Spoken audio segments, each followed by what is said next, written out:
Hi, I'm Linda and welcome to my channel. Today I'm gonna show you our family's third herbal remedy when we had COVID-19. This is an extract from fresh oregano leaves. Whenever we feel we have flu or colds, we make this to fight our symptoms. This is something our family found to be very effective in fighting our cough and very helpful when we had the COVID-19 bout.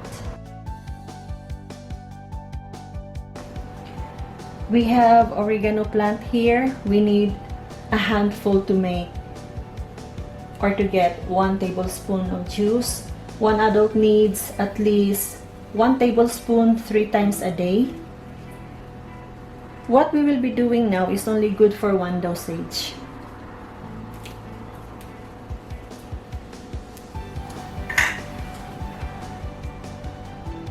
This is enough, and I think this is more than 1 tablespoon.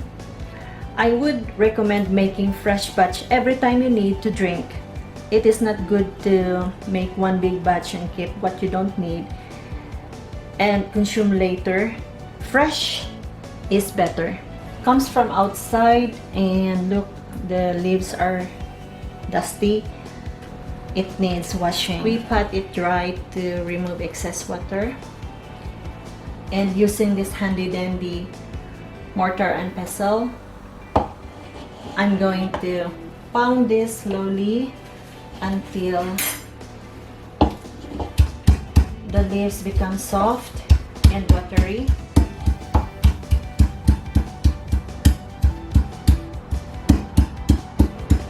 So as you can see, there is a juice now,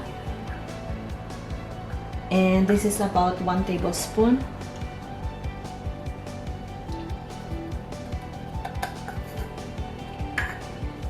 And we still can continue getting more juice.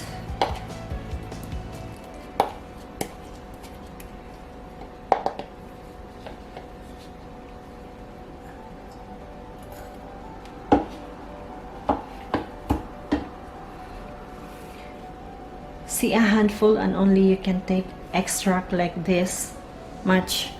And this is the reason why this plant gets bald.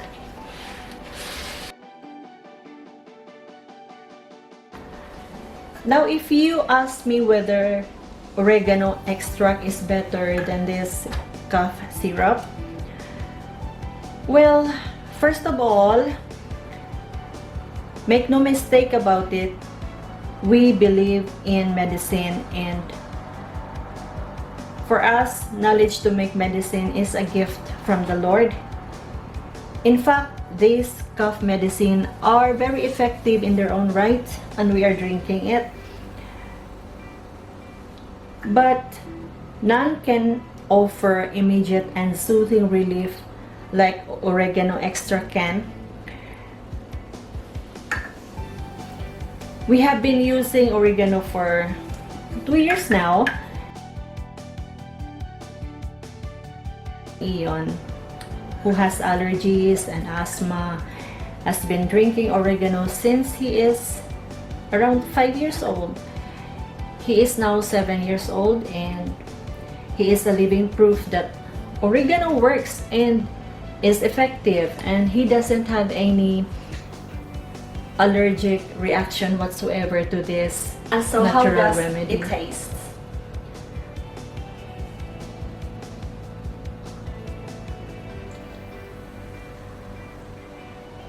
There is mint, and like there is also menthol, like it's tingling in my tongue. It smells earthy and camphor, and there is a slight bitterness to its taste. It doesn't taste good at first, but the taste becomes acceptable, especially when I start to feel the soothing effect on my throat and in my chest.